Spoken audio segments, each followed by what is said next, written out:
So this maybe at some point, Chris, we're starting to get into showing stuff, aren't we? So we'll need to flip, either work with the slides that are here or flip to your screen. But we wanted to reflect back as to what was essentially built over a period of time within this scenario that would relate to the building blocks we deliver big solutions with.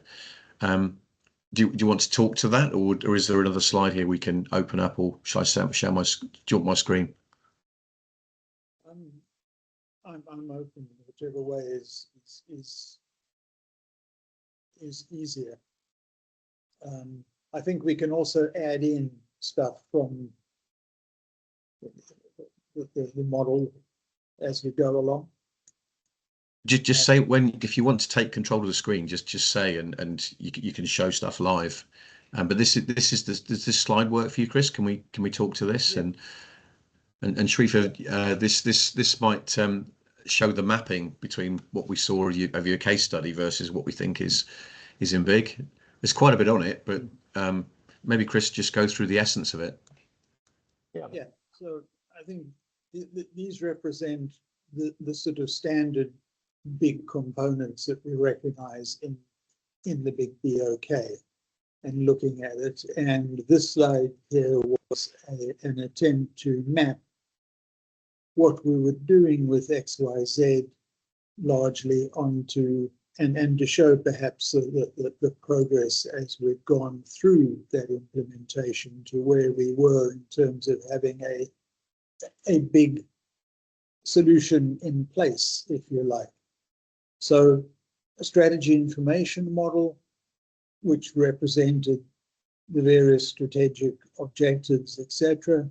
And when we started in XYZ, I think there was a fairly clear idea of what those strategic programs, etc. And they were definitely spreadsheets and PowerPoints and things. And Sharif, correct me if I go wrong. That people understood and that the executive team were aware of, etc. Perhaps in some of the countries there was some fuzziness around what was where, but overall there was something there, and so we could say there was something more or less there. And then during the implementation, we improved that with the KPI portal and things like that, so that we could say largely it was fairly ready, but we had to improve it.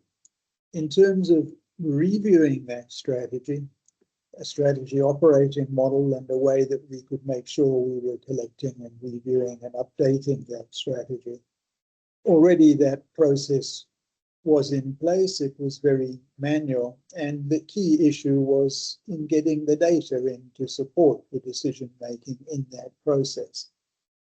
And again, I think what was in place in the group was there, but probably needed to be augmented and done down at the country level in some countries in perhaps a more consistent way. So we would say that was probably that there was something in progress, but it needed to be augmented with our implementation.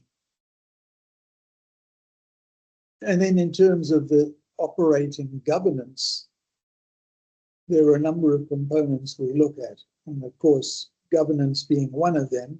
So we really needed to make sure that there was, I think, the more consistent governance happening. We could understand where those governance nodes were and what tools and information they had available to them.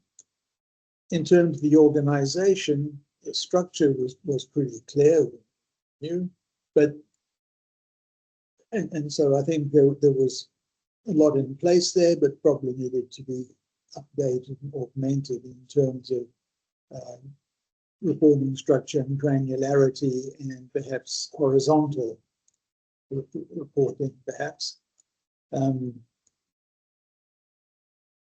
Data is, I think, one key area where we planned on implementing a lot of capability with this implementation in order to be able to get all of the data they needed for governance from the project side and from strategic performance side, getting it up into one database, one place where we could make that available to people with the right level of granularity and the right perspective. And information, of course, came from that data. So there was a need to get that information model defined and then to make sure that it supported the governance and the executive decision-making in the right way. And along with that, I think went accountability. And while there was a level of accountability in place, we obviously needed, I think, to augment that with this implementation in order to make sure that we had the right people accountable for getting this information to other people and the right people making decisions through that. And being clear about who had what under their mandate, if you like. Business support, very much about rolling out support for the PMOs and the project managers and people reporting on performance, on initiatives, etc., is making sure that those people had the support. And we did that by rolling out both technical and functional and operational support across the organization with consistent, I think, points of contact so that people were talking to the right people to try and get things resolved or to get the information they needed. And it gave us a view of all of the issues, requests from across the organization so that we could centrally come up with solutions that worked well for everybody. And assurance and leadership, I think, came along with that accountability and then making sure that there were ways that people had a better confidence in the data they were making decisions on and being able to implement decisions as well. So if they're going to launch projects to make changes, that they would have more confidence and would have some independent ways of assessing the value from those projects. And of course, leadership was, I think at the top level, was very much in place, but the idea was to augment that by getting them the right information through that better governance, and then also perhaps being clearer about which projects fell under which responsibilities in which domains or countries, for example. So that operating model, just putting in place more of these components and getting them working, particularly with that data and information underpinning and through the support of the PMOs, etc. And then the tools and the processes, so looking at making sure that there were consistent processes in place to look at the standard and the quality of the governance data available and the project management. How were we managing projects? So standard PMO type stuff that we put in place based on PMBOK processes, working through all those pieces and looking at reporting KPIs, etc. And then building those into different tools. We coordinate as a PMIS PPM system and the same system used for the KPI portal to track performance on strategy, etc. And at the same time, making sure that those tools supported things like automated workflows for distribution and authorization, and making sure that project managers in XYZ had a way to better oversee the work of contractors, and a lot of the projects were run by third-party suppliers, etc. So they needed to have a way to improve their ability to govern those contracts as well. I don't know, that's my big summary. Sharif, do you want to add or correct anything there? No, I think you have wonderfully explained it. This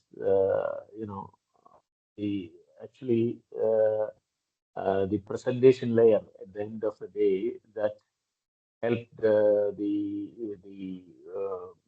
decision makers to come up with very decisions.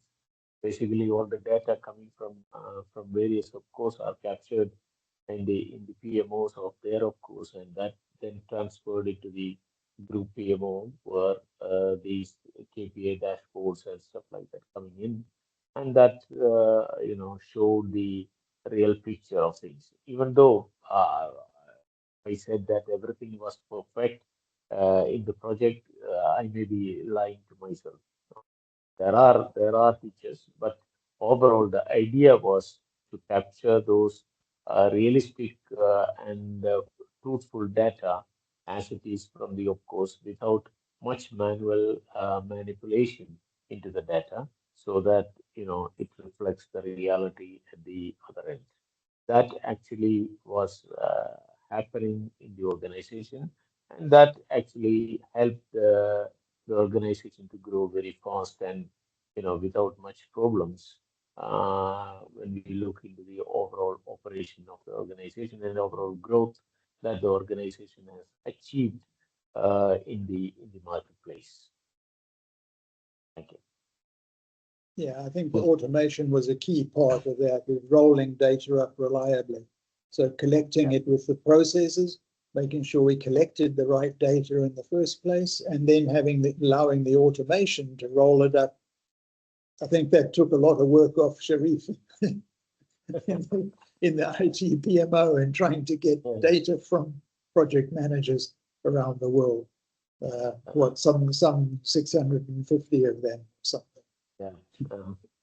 Sharif, this is so when we were chatting pre this recording, we were introducing the big stuff, but I think on that slide there's all of the big components, and see how I think it really maps to what you guys did.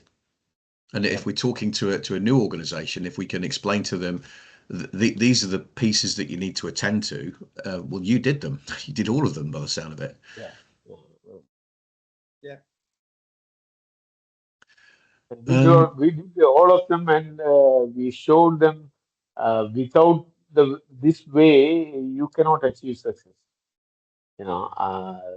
Having all these components actually helped us to scale very quickly and very effectively, and in order to produce the maximum profit an organization can make. Those words are gold dust, sir. Thank you very much. They really are. People should